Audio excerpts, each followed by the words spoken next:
Hi, my name's Nectaria Bakaitis and I'll be speaking about Australia Post, emerging technology and innovation.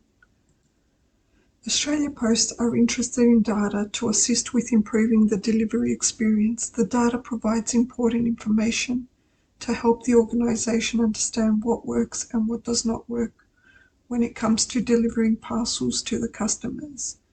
An emerging technology that is used widely in other businesses is the drone delivery, and this is a technology I would recommend to Australia Post to have a drone delivery for parcels under 5 kilograms. Setting up of a distribution centre where parcels can be stored and ready for delivery.